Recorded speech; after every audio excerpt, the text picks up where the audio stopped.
자, 에스라서는 시대적으로 배경을 조금 알 필요가 있는데요. 어 우리가 1장 1 절에 보니까 바사 왕이라고 쓰여 있죠. 여기서 이제 바사라고 하는 것은 그 당시에 이제 페르시아를 얘기합니다. 페르시아. 이스라엘이 원래 나라가 하나였죠. 그런데 둘로 갈라지게 됐습니다. 그래서 북쪽에 있는 이스라엘, 그래서 우리가 북이스라엘이라고 부르고요. 자, 남쪽에는 남이스라엘이라고 부르진 않고 유다라고 부릅니다. 남유다. 그러니까 북이스라엘과 남유다 이렇게 두 개의 나라로 갈라지게 돼요. 그러다가 북이스라엘, 북쪽에 있는 북이스라엘은 아수르에 의해서 멸망을 당하게 되고요. 그리고 이 남유다는 바벨론이라고 하는 나라가 등장을 하게 돼서 아수르도 멸망시키고 동시에 남유다도 멸망을 시킵니다. 그래서 바벨론 제국이 이제 형성이 되는 거죠. 그렇다고 해서 바벨론 제국이 영원하냐? 또 그렇지 않아요. 이 바벨론 제국을 멸망시킨 나라가 어느 나라냐면 페르시아라고 하는 나라입니다. 그러니까 페르시아가 완전히 세계를 제패하고 있었을 때 지금 이 에스라가 이제 기록이 되고 있는 거예요. 이 에스라라고 하는 사람은 누구냐면 바벨론이 이 남유다도 다 이렇게 멸망시켰었을 때 유다 사람들을 이렇게 이스라엘 사람들을 포로로 잡아가거든요. 포로로. 그래서 포로로 잡아가서 이렇게 포로 생활을 하고 있는 가운데에 후손들이 또 태어나게 되는 거예요. 그러니까 바벨론 포로로 잡혀온 그 이스라엘 백성들의 후손 중에 한 사람이 바로 이 에스라라고 하는 사람입니다.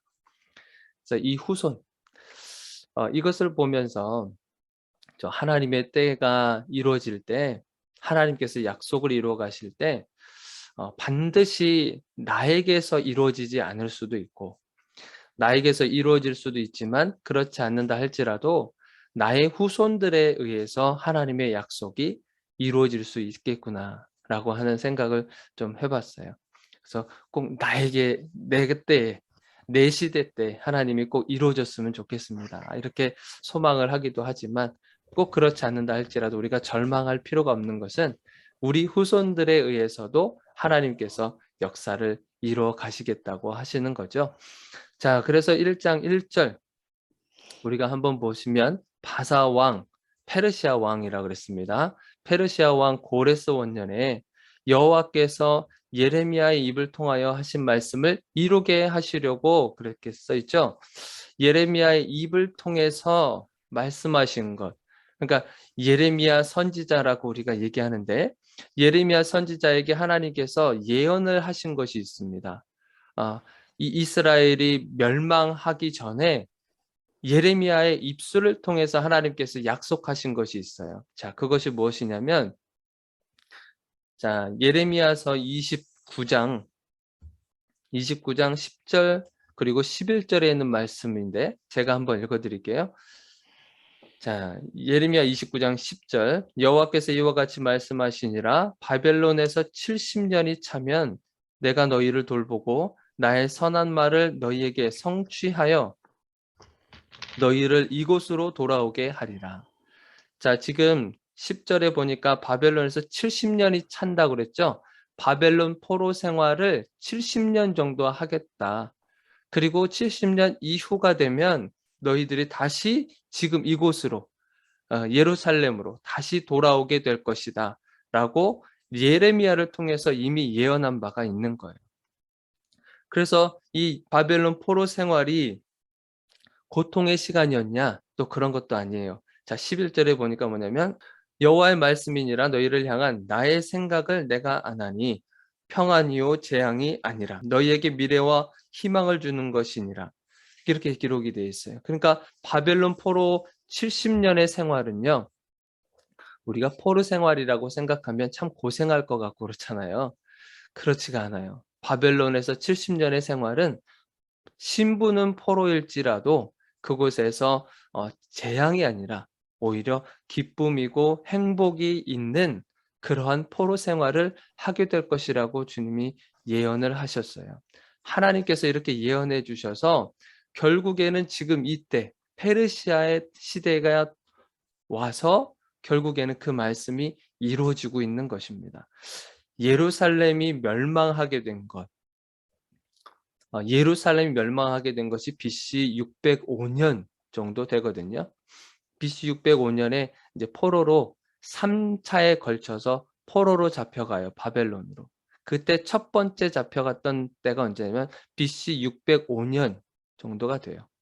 자, 포로로 잡혀간 시대, 그리고 지금 이 예레미야 입술을 통해서 70년 만에 다시 귀환할 거다라고 했었을 때 마찬가지 세 번에 걸쳐서 예루살렘으로 돌아오게 되는데, 자, 그 첫 번째가 바로 뭐냐면 BC 538년에 이루어져요. 자, 포로 생활은 바벨론 때 했었고요. 그리고 귀환한 것은 페르시아 때 귀환하게 된 거예요. 그래서 605년에서 538년을 빼면 약 70년이 딱 나오게 됩니다. 그러니까 하나님의 말씀대로 70년만 너희들이 포로 생활하게 되면 70년 이후가 다 70년이 다 차게 되면 너희들이 다시 예루살렘으로 돌아올 것이다라고 하나님께서 말씀하신 거예요. 그래서 지금 이 고레스 왕을 통해서 지금 예언이 성취가 되고 있는 모습을 지금 우리가 보고 있는 겁니다. 자, 바사왕 고레스가 하나님께서 마음에 감동을 시키셔서 온 나라에 공포하고 조서를 내려요.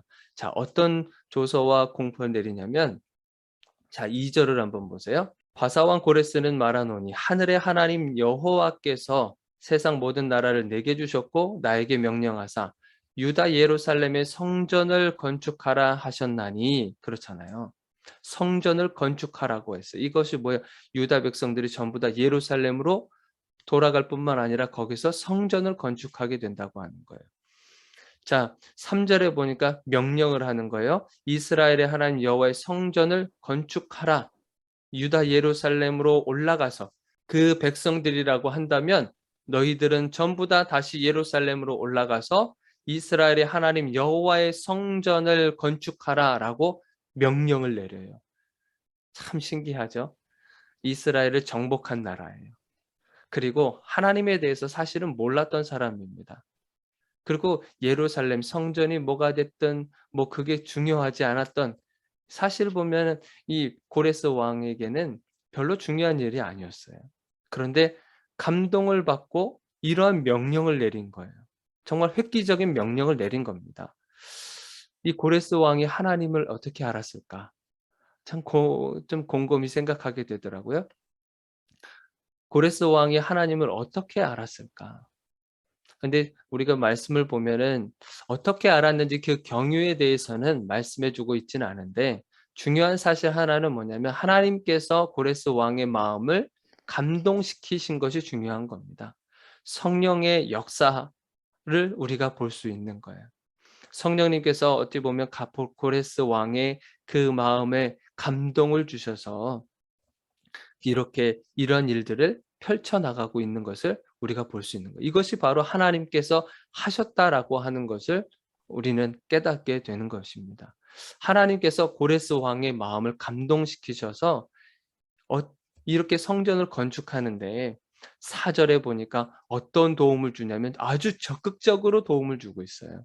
성전을 건축하는데 아주 적극적으로. 4절에 보니까 그 남아있는 백성이 어느 곳에 머물러 살든지 그곳 사람들이 마땅히 은과 금, 그 밖의 물건과 짐승들을 도와주어라. 그 밖에 이 백성들이 아니라 할지라도 예루살렘에 세울 하나님의 성전을 위해서 너희들은 예물을 기쁘게 드려라. 이렇게 백성들한테 말해 버리고 맙니다.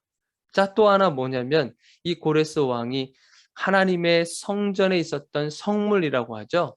성전에 있었던 그릇들과 금그릇과 무슨 수저와 은접시와 이러한 것들 전부 다 그것을 다시 다 돌려주게 됩니다.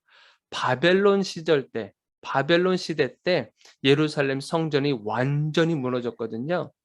그럴 때 정말 이 예루살렘 성전에 있었던 모든 성물들, 모든 집기들을 다 가지고 지금 어디다가 쟁겨놨냐면 자기들의 신당에 두었다 그러잖아요. 7절에 보니까 바벨론이 섬기고 있던 그 신들의 그 신당에 이 예루살렘 성전에 있었던 성물들을 다 갖다가 놨던 거예요.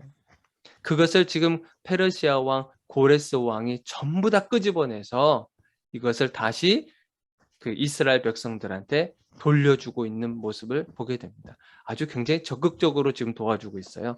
성전을 건축하는 데 있어서 이 한 나라의 왕이 이렇게 감동을 받으니까요. 지금 온 나라가 지금 들썩들썩하고 있는 거예요. 무조건 도와줘라. 무슨 일이 있어든 그것이 예물이든 노동력이든 뭐가 필요하면 전부 다 도와주겠다고 하는 이런 일들이 벌어지고 있는 거예요. 참 이스라엘 백성들이 생각했을 때 굉장히 의아해하지 않겠습니까? 자기네들은 지금 포로 신분으로 지금 여기에서 남의 집에 와서 지금 살고 있는데 지금 너희들의 집을 내가 줄 테니까 그리고 다 모든 것을 줄 테니까 다시 본국으로 돌아가라. 이렇게 지금 호의를 베풀고 있는 어찌 보면 고레스 왕을 보게 되고 있는 거예요.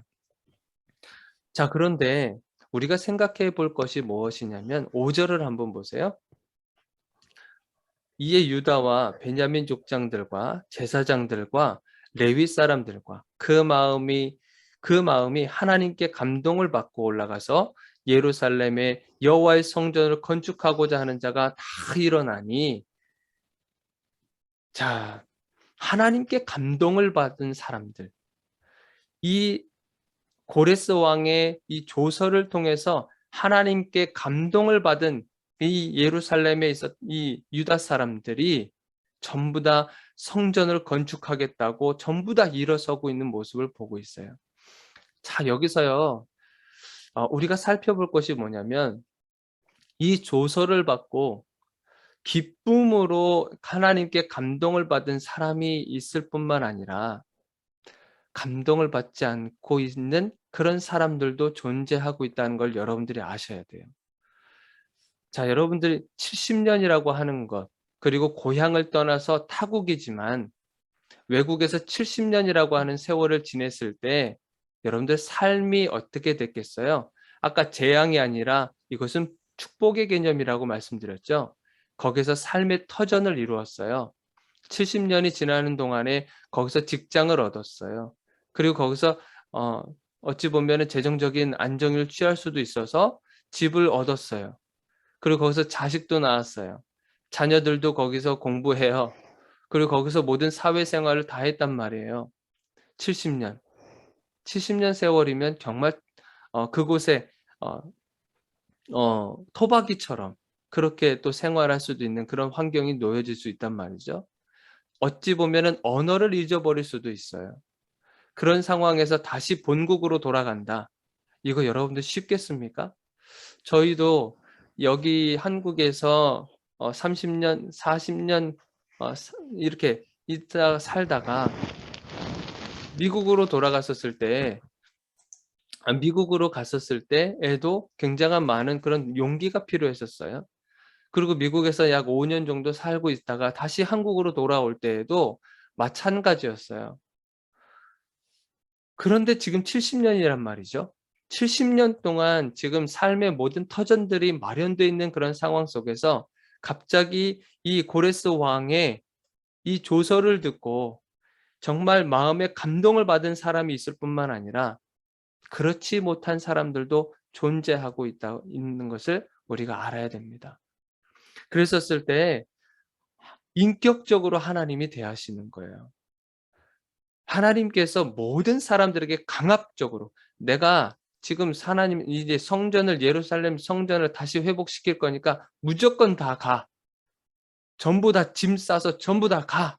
이렇게 해서 완전히 강압적으로 그렇게 하지 않으시는 거예요. 가장 먼저 무엇을 주시는 거예요? 하나님의 감동을 주시는 거예요. 하나님의 감동을 받은 사람들이 일어나서 예루살렘으로 돌아가는 겁니다. 그냥 어쩔 수 없이 그냥 끌려가듯이 그렇게 예루살렘으로 돌아가는 것이 아니에요. 왜 하나님께서 감동을 먼저 주셨을까요? 그것은 그 이 말에, 이 조서에 하나님께서 이 고레스 왕을 통해서 주셨던 이 명령에 이것을 받을 만한 사람들이 있고 그렇지 못한 사람들도 있다고 하는 거예요. 그래서 그 말씀을 받아서 감동을 받은 사람들은 그것에 대해서 너희들이 우쭐해하지 말아라. 그 자랑 삼을 필요가 없다. 그렇게 하면서 하나님께서 이 사람들의 감동을 받아서 스스로 자발적으로 일어나서 예루살렘으로 가게 만드실 뿐만 아니라 그렇지 못한 사람들에게도 뭐라고 말씀하시냐면 그렇다고 해서 너희들 죄책감 갖지 말아라. 감동을 받지 못했다 그래서 너희들의 마음이 이렇게 술렁이고 고민에 쌓이고 하는 것에 대해서 너희들이 죄책감 빠지지 말아라. 죄책감 갖지 말아라. 이렇게 해서 하나님께서 감동을 먼저 주시는 거예요. 모든 일에 마찬가지입니다. 성전을 건축하는 일에 있어서도 마찬가지지만 하나님의 일을 하나님께서 하시는 그 역사를 이루어 가시는데 반드시 사람들을 사용하시거든요. 저와 여러분들을 사용하신단 말이에요. 그럴 때 하나님께서 우리들을 인격적으로 대하셔서 감동을 먼저 주시는 거예요. 우리들의 마음이 움직일 수 있도록 우리들에게 충분한 감동을 먼저 주신다는 거예요. 그러고 나서 우리가 스스로 자발적으로 일어나서 행동할 수 있도록 하나님께서는 기다려 주시는 겁니다. 강압적으로 힘을 가지고 그렇게 하시는 분이 아니세요. 이 고레스 왕의 이 조서를 듣고 그래서 마음에 감동을 받고 사람들이 일어나서 가게 됩니다. 그래서 하나님의 역사가 이루어지는 거예요. 오늘 하나님께서 우리들에게 이런 말씀을 주신 줄로 믿습니다. 말씀을 좀 맺으려고 하는데 하나님은 약속을 지키세요. 그리고 그 말씀을 통해서 이루어 가시죠.